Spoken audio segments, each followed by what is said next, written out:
This is the Girls in Real Life podcast. Hello, welcome all. I am Charlie Vogelsang. Don't ask how you spell that. Nobody will ever know that.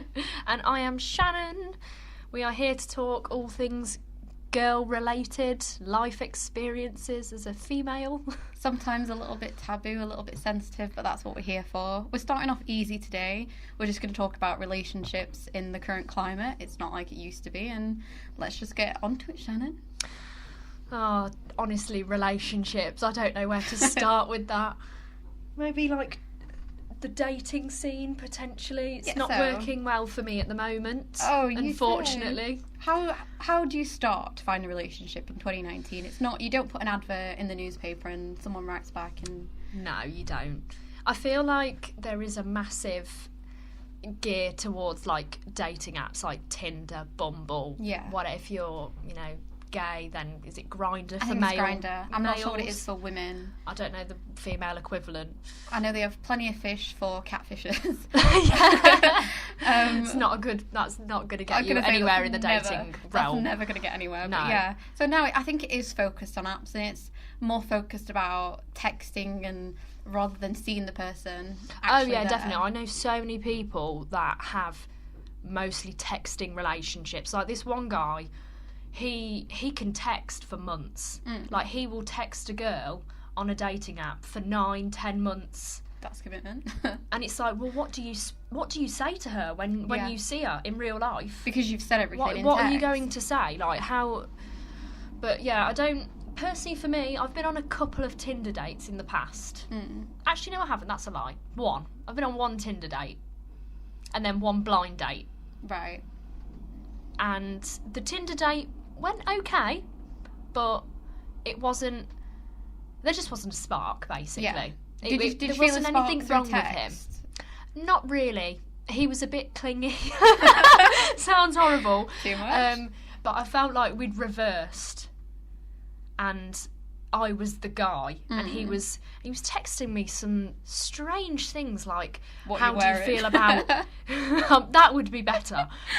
Like, how do you feel about politics? What parties do you vote for? That's not a first kind of date. Then things like, how do you feel about children and dogs? That shouldn't be something on the first date. Things like that.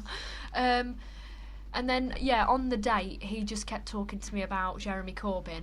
Oh, maybe not. That's quite a turn off.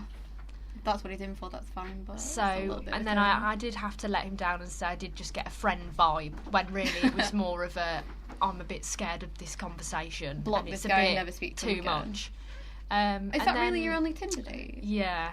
It's a bit odd. And then I think I deleted the app after that. Have you had any other app dates, No. or is it just Tinder? I was going to say, I know. Just the one. I know I met and Brad I think through I'm Tinder. fine with that.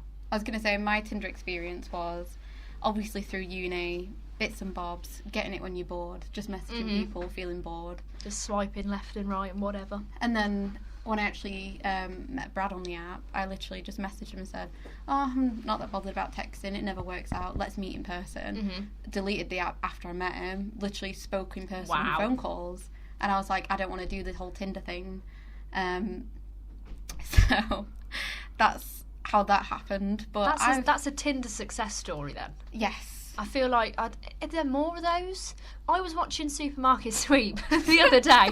Wait, the old one or the new one? The new, with Rylan presenting. It's a classic. Everybody should watch it. It's hilarious. Right? Seeing everyone like dash about. And a couple contestants were from Tinder, and they met on Tinder, and they'd made it onto the show, and I was like, oh, it's like that's a success story. So maybe there's more success stories coming out of Tinder. I think it's still something where it's so easy to just message someone on it. It's so easy to get a match. It's so easy to do this. But to actually develop a relationship, it is something that takes... I think it depends on the person. Like, I've known many people who have been on Tinder for years and years and years, and they've never been in a relationship from it. Yeah. Their relationships come from people they know, or friends who have like put them on a blind date or something. Yeah, see, because on the flip side, a guy that I met on a blind date was through a girl at work. She set us up, and it was her brother, and that was more successful than the Tinder date, and I don't know if that was because there's like how would you say, like... Well, there's more surprise. You don't know what you're going to get, basically. You just hear from her. With Tinder, you see the profile. You basically see a snapshot into that person's life. Also, I feel like there's probably, like, a pressure, like, with Tinder dates, like, oh, we're both here on this app for this situation. We're both trying to find someone, so let's try and find each other and make it work. Yeah. I feel like that adds to the pressure of Tinder. Yeah. But the app is thoroughly deleted on my phone. I'm steering clear. I'm steering clear. Maybe on a whim, if someone was like, "Oh, just get it back," maybe. But it's not really for me. I was going to say, when I had it, it was literally to be bored. I literally didn't even see Brad's picture. I was just like, I'm sick of this. I'll just meet him and do whatever. Yeah. And then do whatever. I wanted, you know me. I wanted to delete the app, but then he was like, "Oh no, I really want to meet you. You seem interested in all this lot." And I was like, "Okay, we'll meet, whatever." And then I deleted it. But the time before then, it was literally a case of downloading, uninstalling, downloading, uninstalling, getting the app, deleting it. And there is a pressure to make your profile into a better person than you are, to make it like, oh, I'm amazing, I'm doing this and doing this, when actually you're just working at a supermarket or something. Yeah, that's like me. Cafe life, student life. Cafe student life. But you're a journalist. I'm a journalist as well now. That's what you can put and a podcaster. Journalist, podcaster, extraordinaire. So obviously, like, you did the dating and now you're in a committed relationship. Yes, for almost 2 years now. That's so good. It's especially I love for a me. love story. I do. Well, I'm sort of, before Brad, I had like a phobia of commitment. And interesting for a woman. This sounds bad, but none of my relationships made it past 6 months because I would break up with them before then, or I'd make excuses and I'd just completely like ghost them. And classic ghost. Funnily enough, one of the people I ghosted started work at my old job, and now he's friends with everyone I used to be friends with. Oh no. And like, it's so awkward because like I saw him and I was like, I'm sure he was familiar. I'm sure I like went out with him or something. Then they told me his name and I was like, that sounds so familiar. Where do I know him from? And then someone said, oh, you used to date him, and then you just completely ghosted him. And I was like, shit, that was quite bitchy. But you know, it's fine. It's a learning curve. It's fine. It wasn't meant to be. You're in a nice relationship now. But I was going to say, with Brad, it became, I don't know, there's something about him. I think it's cheesy, but I think when someone's the one for you. You just, everything clicks. There's no problem. We've never really argued. We just have discussions and we're honest with each other. That's our main thing. That's how relationships should function. We always say, even if it's bad, we're always honest with each other. Like, because after 3 months he moved to Nottingham and I moved with him after a while. And obviously I struggled at first moving to Nottingham, and like all my friends were back in Sheffield. I was still waiting to transfer with my job, so I was basically alone and I was stressed all the time. Yeah. And at first I was like, oh, I'm not going to cry, I'm not going to be upset in front of him. But then the time when I actually did it, our relationship became stronger, and he was like, I'm here for you. He's like, I know you're upset and you're not enjoying it at the minute, and I know you want to go back home, but if you want to do that, that's fine, and I'll still be here. But we'll just do whatever makes you happy. And we worked through it, and it's the sort of thing where honesty is the main thing in our, even when it's bad, but it's like, it always works out. Communication is key. Yes, definitely. Like, see, I'm the complete flip side of you. See, I was in a nearly 5 year long relationship, I would say, give or take. We did have a couple of breaks. That's like a quarter of your life. In the relationship, yeah.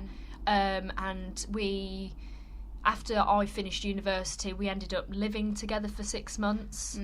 But 3 months into that, we split up. It was it was a complete mess. God. But because of that, I am now a commitment phobe. So I'm the reverse to you. And like, the idea of a commitment right now is the worst thing I could do. I don't know if that's maybe because I haven't got the time. I was going to say, you don't have the time. I'm constantly swamped, having lots of breakdowns, crying to my mum. But I don't know, like, maybe, not that the relationship was bad, like, I learnt a lot of things, we had a lot of good memories, etc., but it wasn't meant to be. Yeah. And therefore, maybe then that's made me, it's deferred me from getting another relationship. I know it until I know it's the right relationship. Yeah, that makes sense. I can't just get a rebound for the sake of it, of being in a relationship. And having someone to like go on trips with, or like weekends away, or like, but that's like spend more, your birthday. That's more time Yeah. given away. And I think it's hard to get into a relationship when you're in a certain period in your life when everything's all over the place. You at the minute are studying a master's with me. You're setting up your life, you're setting up your career whilst working as well to like fund that. I think for me, when I met Brad, it was during when I was off uni. I literally had a full-time job, hated my full-time job, and my job wasn't anything but a form of income.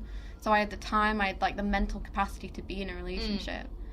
But I don't think I think if me and Brad met now, obviously I know he's the one for me and everything, but if we met at this moment in time, I'd be like, can you be patient? And it'd be like, right person, wrong time. Yeah, exactly. It would be definitely like that, and I'd have to be like, you'll have to come back in my life in another moment, and he might not, and I'd be like, shit, but great. I'm like, thanks for thanks, that. masters. Getting in my way of this relationship. But obviously, with our relationship at the minute, he was the one who pushed me to come back to uni. He's like completely supportive. He's always like, you have work to do, you do that, I'll make us food, I'll run you a bath, I'll do this. And that's adorable. See, this is when I do want a relationship. When you tell me all these cute things. When you have a slave who cooks for you and like tries to make you really, really happy. So he's there like my support because we've got to that stage. But when you're still in the initial steps, it's hard. Like when you're dating, they're like, when are you free? When can you do this? Oh, we have to go for lunch. We have to keep in contact.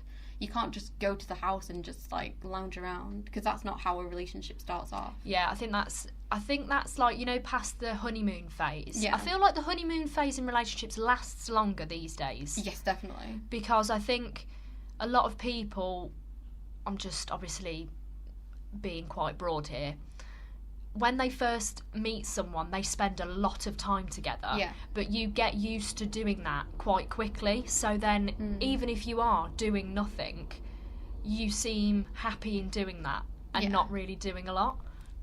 And then it lasts longer. But in the long run, I don't know if that works. Well, if you're just lying around watching them play PlayStation. I'm wondering if my friend who I've spoken to you about, and I won't name on the show, who recently broke up with a boyfriend after almost 6 months, and she said to me, and I thought from what she said, he was the one and everything. I'm going to move with him, we're going to have a life together, my life is with him, etc, etc. But then he just broke it off quite harshly, quite cruelly, and I wonder if it's because she was still in the honeymoon period and he had just left. Yeah, potentially. I'm thinking if that's what's happened, he's freaked out, he's out of the honeymoon stage, and he's like, it makes her seem more invested and a bit too much. She was still in the honeymoon phase, like, oh, everything he does is amazing, oh, I love every part of him. But he had left that, and he's like, oh, we're in the real world, I have a job, I have this, I have responsibilities. Yeah. And he sort of get that. Moved from it. So I'm wondering if that's the thing, I think women are more emotional anyway. And I think we see relationships as more of an investment, more... you might disagree with me, but I think women are obviously more emotional and more invested, and men aren't. Like, women go through breakups, and it takes them months to get over it. Yeah. But, like, a guy could literally get over it in probably a few weeks. I do agree. Reflecting on my past relationship, that is definitely the circumstances. And that breakup. But in terms of the honeymoon period as well, I listened to another podcast, and this girl said something that I thought was actually really interesting. She said that when she first got with her boyfriend, the first 6 to 8 months, instead of fully investing in that relationship, she treated it as if they were going to break up. Oh, wow. And I thought, okay, when she first said it, I was like, whoa, what are you saying? Yeah, like, that's sounds quite crazy. That's not what anybody I've ever known has ever done. But when you think about it, and she was saying that by doing that, she wasn't committing herself to this one person, particularly to make her happy, and she still was spending time with her friends and doing what she wanted to do and fitting him around everything else, rather than using him as a first port of call and centraling everything else around him, which I think it makes a little sense. In theory, actually. Makes a lot of sense, but in practice, I don't know if I would be able to do that, because I can be quite like, I am a clingy, affectionate person. I will admit that, like, I am. And people have told me before, like, you're a bit clingy. But I'll only be clingy to people and affectionate to people that I'm genuinely interested in or have care for. Like, even with family. Yeah. Like, they can be like, Shannon, you're a bit much sometimes. And I'm like, yeah, it's because I love you. So I don't know if I would be able to do that. Do you think you could do that? Well, actually, now you mention it, I'm thinking back to my relationship with Brad, and I was always like, I've never felt like this with anyone else before.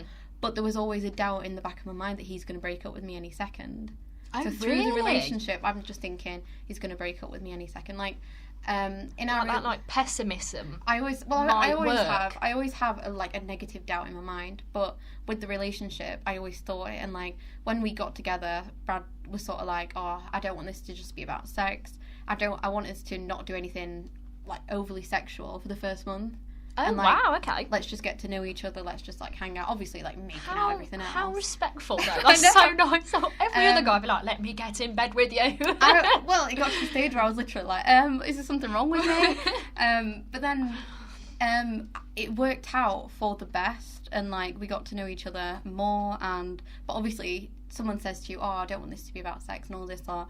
In my mind, I was like, he doesn't want to have sex with me. He wants to break up with me. So there was always, like, a constant doubt. Yeah. And even now I joke to him and I'm just like, oh, I'm just waiting for the day you break up with me, you know? Yeah. And he's just like, no, I'll never do that. So it does actually make a lot of sense when you think about it. I think it's sort of a mechanism to protect yourself. Oh, yeah, it's like that doubt, fight and flight thing, isn't it? Like...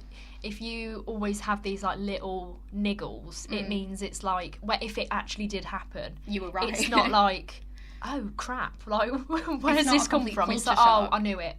So, even though it was, like, just a little niggle in your brain. Exactly. Yeah, definitely. So I'm wondering, especially with my friend, she probably didn't have that. So when this happened, like, she's completely devastated, like, her life feels like it's completely ruined and over. But for me, obviously, if Brad broke up with me, I'd be absolutely devastated. But there is always a doubt in my mind that he's going to break up with me. Not me with him, but he's going to break up with me. So do you think with your friend then, do you think a rebound would work? See, I'm not sure. I think it depends on the person. And I think... Because I feel like rebounds are mostly, like, driven by, like, a sex thing. Yeah, definitely. And it's, like, just having a connection with someone for a short amount of time to fill a void whilst you, like, deal with other crap. Yeah. Well, I think... But that's quite... I think for her, it'd be a bad idea. Yeah.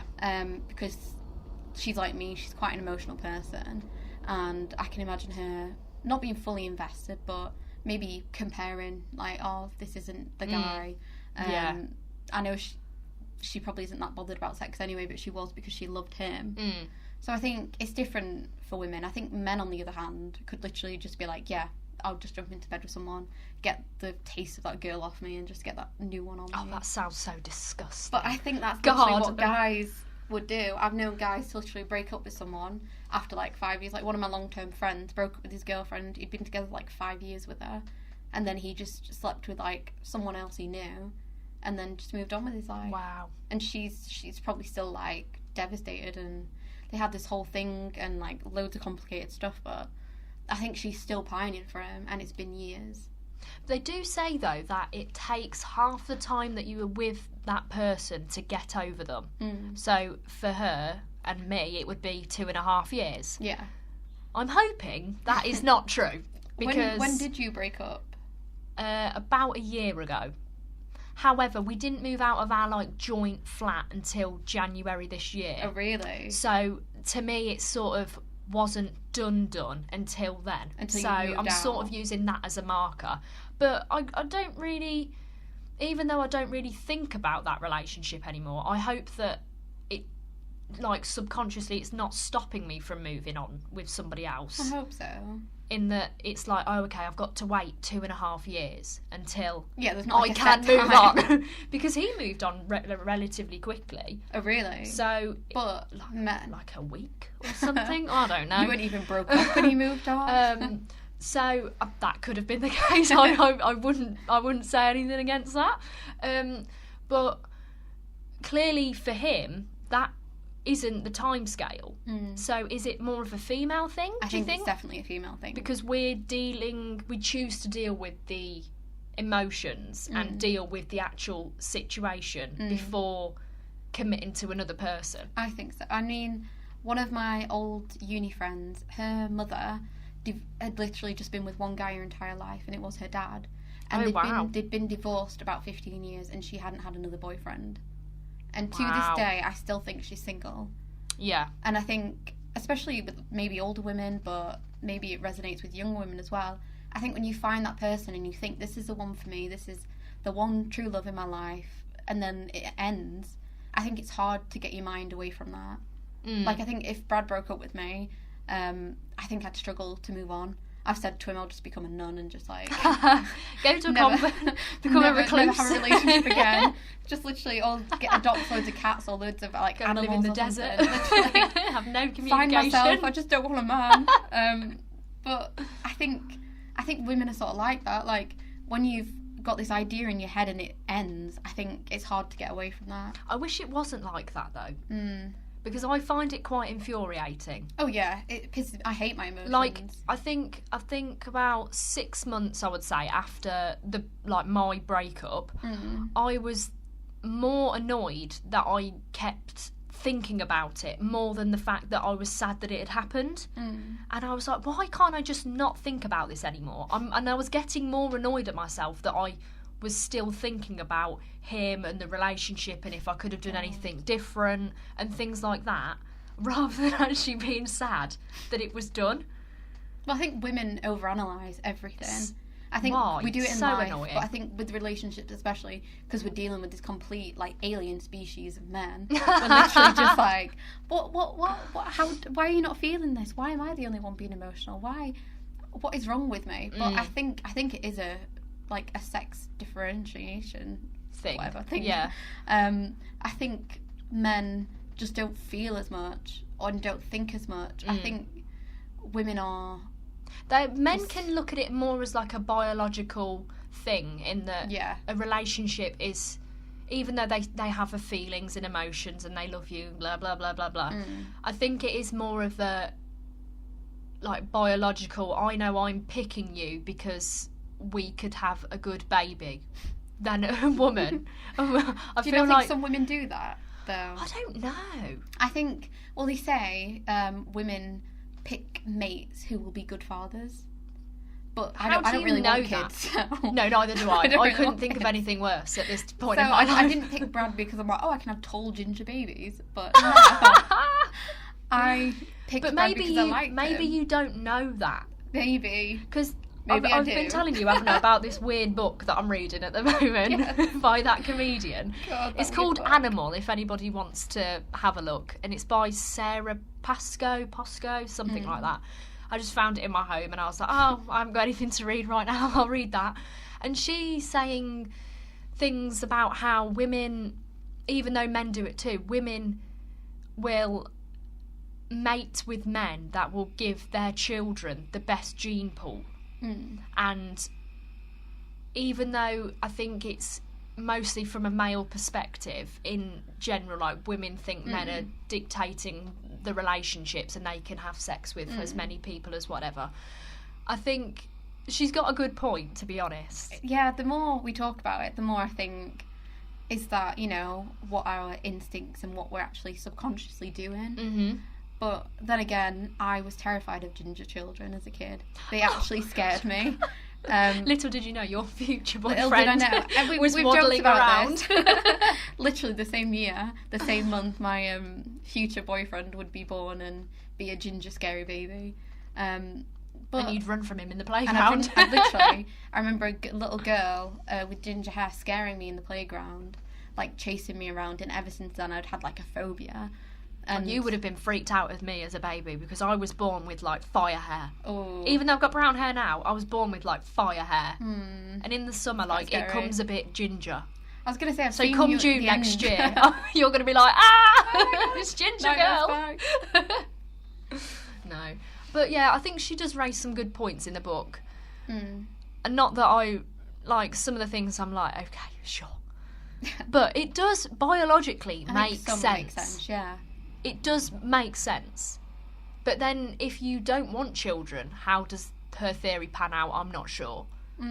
Or you can't have children. Or maybe then you're just looking for resources in a relationship rather than the person. Because some people obviously like marry for money. Yeah. People and it doesn't apply to like gay couples or whatever, because they can't physically reproduce. They can obviously have children, but they can't physically have a kid with each other. So it's a strange one, that. But she raises some good points. We'll take it on board for the relationship podcast. So what if, because I know a lot of people have this like nostalgia of the past, and they're like, oh, I'd love to be in the past, everything was so much better, even though it was like racism, wars, homophobia. But a lot of people say it was easier to be in a relationship in the past. What do you think about that? Totally agree. I honestly, like, in terms of relationships, if I could live when my grandma was a younger woman, like, she obviously, like, I think she was quite the player. She dated a few gentlemen in the area. Not like a lot, and like did bits, whatever, but she was just dating around. But when she met my granddad, he was a bit of a funny one. He ended up dating her sister first and then preferred my grandma. But I've heard a lot of stories like that. It's so weird. But they were together for like years, and they had like this lovely like romance, and like just the things that you hear about in like those like novels or like old school movies. And since he's passed away, like I know my mum used to be like, oh, would you ever have another relationship, like a companion, not like that on that level, but even a companion? She said no, like, because there's no one she could think of that could ever replace him. Aww. But that's sweet. And there was no complications like social media and like stalking online and like, oh, he's liked someone's picture. Yeah, there's none Pathetic of that to me. But it's literally like, I think obviously there's like an age of chivalry, and men were more of like, this is the one person for me. But then obviously the not going on a lad's holiday and cheating what stays in Ibiza and all that garbage. It would literally be, my love or my wife is at home and I want to be with her. Maybe I'm going to go off to war. Literally, this is my grandma and granddad. He went off to war and still came home and like was in love with my grandma. That's so like sweet. That is sweet. Why can't we have that? Not on the level of war, because obviously avoid that as best as possible. Yes, of course. But I think the only problem with the past, I do agree with you. I think getting a relationship in the past was easier. I think the whole like trust and everything else, because we have so many ideas floating around with social media. But the only problem is, obviously, if you had a relationship then, you'd be expected to marry and have a kid, and you'd have to like kind of agree with what society says at the time. So we need to bring the chivalry and the trust and communication into the 21st century. I think people are too paranoid with everything else going on. Oh, 100%. I mean, I'm paranoid. I trust Brad 100%. But even if I see... There's always a what if, If I see a girl at a bar try and talk to him, I know he wouldn't do anything. Don't talk to her. Excuse me. Step away from my man. some girl in Sheffield, we're in a bar, like one of our favourite bars that we'd go together, and we'd have like this special drink together, strawberry lemonade. I've had that in ZZ's actually. It's very nice. It's in Cabana in Sheffield. Oh, nice. It's the nicest tapas like place. But we went there for like, I think it was like a half anniversary. We went to get a drink. And I literally left him because he went to the bar. Some girl was eyeing him up, literally walked right next to him and like tried to talk to him, even though he had 2 drinks, and he was like looking at me, and like he just walked straight towards me, and I just looked at her and I was like, yeah. And what? I was like, he's my man. I was like, don't try it, you slut. Keep away from him. Keep your eyes to yourself. Literally. But it's still like, I know he'd never do anything, but I think we are quite paranoid with everything. Like, there's so many conspiracy theories going on. There's so much like mystery surrounding the world. There's so much we don't know that I think we're always like, oh, maybe that person could do that. Like, so much stuff is coming out like, oh, that guy was a serial killer or something. Like, there's always a Mr. doubt. Ted Bundy. Oh my god, Ted was such a nice guy. But then obviously it comes out later that there are problems. So I think we're just a paranoid society. I do agree. Although I'm not that bad. I can be quite. I'm quite a jealous person. Maybe you should have been paranoid in your. I definitely should have. I think I probably was, and I was telling myself I wasn't. But I can be, like, quite jealous, but, like, not to the extent where, like, you know, people are checking, like, Snapchat scores. Oh, God. Who they're following on social media. Who they're texting. No, I can't be doing... That's past, like, trust. That's just an invasion of privacy. Yeah. If someone's locking the phone away, then it's like a cause for concern. I think, like, in the past, I have gone in search of things on said ex's phone because you just get that gut feeling, and when they refuse to be honest, you have to seek it for yourself. Yeah. But I think with the whole, like, Snapchat score thing, I didn't even know this was still a thing until somebody told me that the Snapchat score goes up. You get a point for... You get a point for receiving one and replying or something like that. I'm not sure. I don't. And then you get like one for every group chat. Oh, I don't even understand it. I'm only 22 and I don't understand it. I do understand this thing. But I think that it's too much. But people are sort of addicted to it, and it does affect a relationship. Yeah. 100%. Because it means that you're not doing the principal things properly that make a relationship work, like communication, like the trust, things like that. If you cannot even communicate and trust them, I was going to say, if you can't trust someone, it's quite an issue. I don't know how it could carry on. Like, if I didn't trust Brad or anything, I think we'd struggle, because I'd always be constantly checking my phone, checking his status, checking what he's doing, if he's online, who he's speaking to. But I just don't think it's viable to have in a relationship. Oh, from personal experience, not trusting the person you're with, like, is not good. It really isn't, because it, like, eats you alive, essentially. And you physically can't do it, because it, like, sort of consumes you. Like, when they're like, I'm going on a night out, you're like, oh my God, who are you going to speak to? Who are you going to meet? You got to come home to me. You're going home on your own. Can you text me when you get back? Blah, blah, blah. It stresses you out. You sleep. You don't go to sleep, and it's horrible. It just doesn't work. I feel like we have quite different experiences here. I was going to say... I'm like the really negative one. I know. No wonder why you like... You and your blossoming relationship and me and my commitment phobe stage. Well, like I said, I still have my doubts, but I think that's just my own issues, because I have a lot of mental issues, like most women. But, like, I can go on a night out and Brad will just message me saying, hope you're alright, let me know when you're on your way home and everything's alright. And, like, if he's out, I'll just be like, oh, let me know when you're on your way back, so I know to, like, look out for you and stuff. Yeah. Or you can ring me on your walk back. But I think it's different for every person, and you haven't found that special person yet. Sorry, the lights have just gone out. It just really freaked us out for a second. We've been sat still for so long, the lights have gone out. That was actually really terrifying. What if I waffed around? No, yeah, it's not working. It's fine, we'll sit in the dark. We've got a little red light on this thing. The glow of the red light. Keep us going. To be fair, I think we're quite close to the end for this episode. Yeah.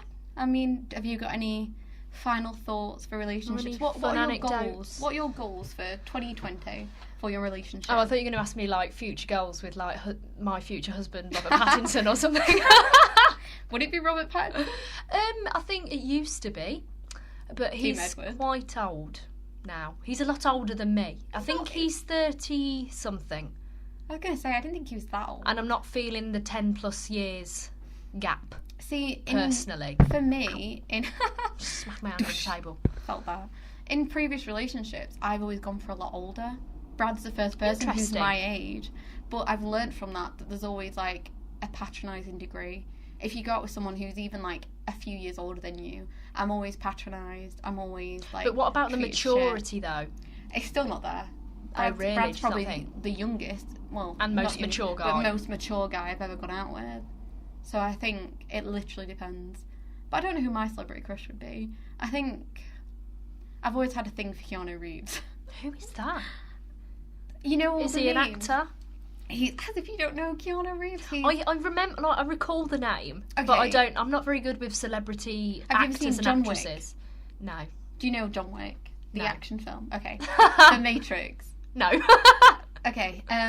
This is a poor effort for me. I need to, like, educate myself. The film you were telling me about the anorexia in The Bone. The Doctor. Oh, To the Bone. To the Bone, The Doctor. Oh, yeah. Oh, right. Yes. We had to resort to a Netflix original there to find out who that is. God, that was a struggle. But yes, what are your relationship goals apart from Robert Pattinson? Oh, yeah, he's just a beautiful human being.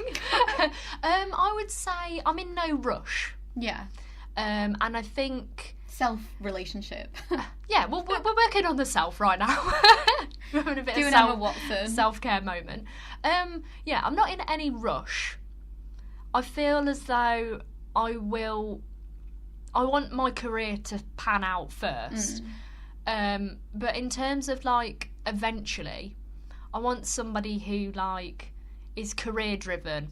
And I'm quite a 9-till-5 gal. Yeah, me too. So I also need someone that's quite corporate, so we can do fun things on the weekend, and I don't actually need to speak to them in the week.